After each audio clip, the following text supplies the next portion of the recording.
Canadian frigate sails Taiwan Strait. China calls it a provocation.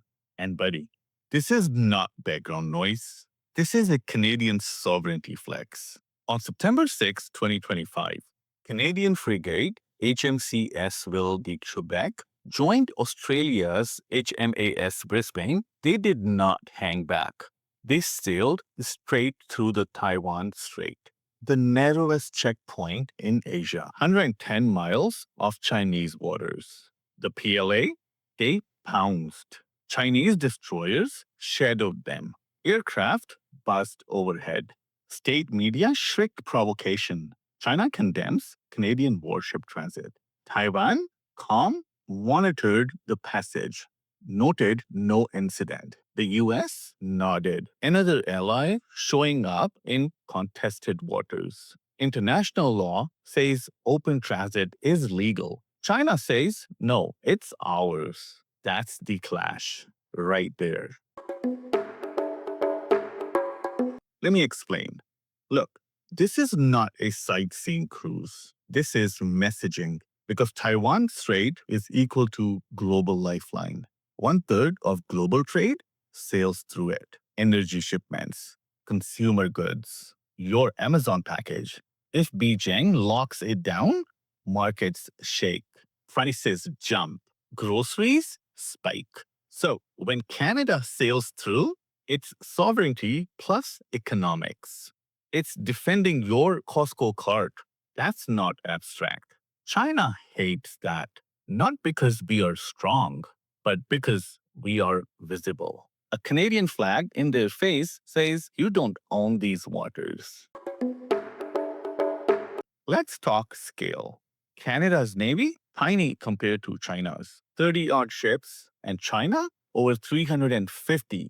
By hardware, we don't compare. But that's not the point. The point is symbolism. A single frigate matters because showing up means Canada is willing to risk being shadowed. Canada is willing to be called provocative. Canada is signaling we stand by international law. That courage carries weight. That's the geography. That's why it matters. China is not sweating one ship. They are sweating precedent. Every ally that sails through weakens their claim. So they scream, not because they are scared, but because they are losing narrative control. Think of it like poker. Beijing's bluff is, this is ours. Every passage is a call. Canada just called. That chips away at their hand. They tracked us, but they did not stop us. That's the difference. Before we go any further, please like, subscribe, and share this video with your friends. Subscribing to my channel is not going to cost you anything, but it does help me big time. Thank you. Now back to our topic. So, why should you care in Winnipeg, in Calgary, in Halifax? Because this is about sovereignty abroad equals sovereignty at home. If Canada bends abroad, we bend at home. If China dictates waters, who dictates Arctic shipping lanes next? This is about precedent. It's about defending free seas. This is identity. What kind of country we want to be. Zoom out. This is not only Taiwan, it's the Indo-Pacific puzzle. China is building islands in the South China Sea, claiming reefs, militarizing harbors. If no one pushes back, they cement control. So Canada showing up, it's not about Taiwan alone. It's about the rules-based order. It's about making sure China does not rewrite maps unilaterally. That's bigger than one strait. That's global stability. Canada is not freelancing. This fits NATO's pivot. It fits Western strategy.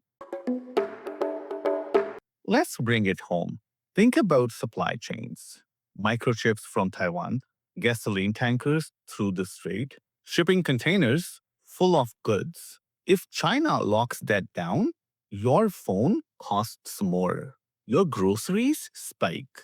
Inflation gets worse. That's why this matters. Not because Canadians dreams of frigates, but because Canadians dream of affordable groceries.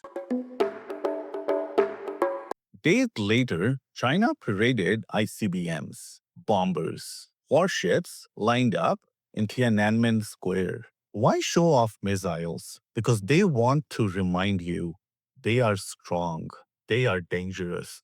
But here is the irony. The louder the parade, the weaker the confidence. Because if one Canadian frigate rattles you, maybe you are not as invincible as you say. Here is what's new.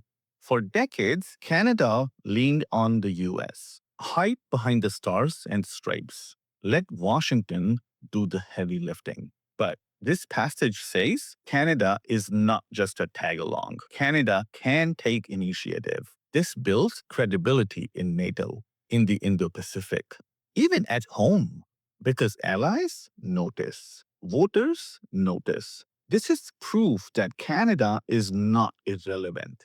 This is proof we can still play. Let's not sugarcoat it. There are risks. Chinese warships could have blocked passage, could have staged an incident. If that happened, Canada would be in a crisis. That's not impossible. That's the knife edge.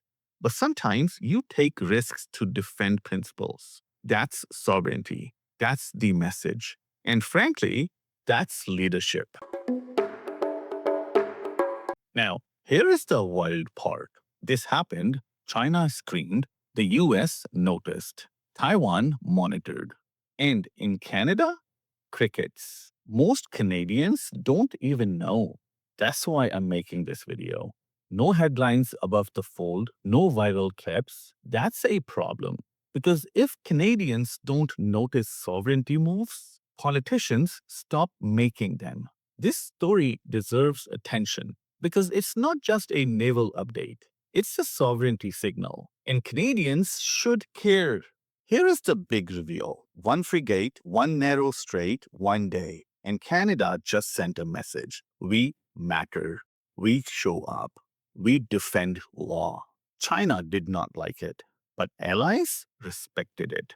And Canadians, we need to wake up to it. If you have ever had a moment where Canada quietly punched above its weight, drop your story below. And this is not the only sovereignty fight brewing. Wait till you hear what's next. Thank you so much for watching, and I'll see you in my next video.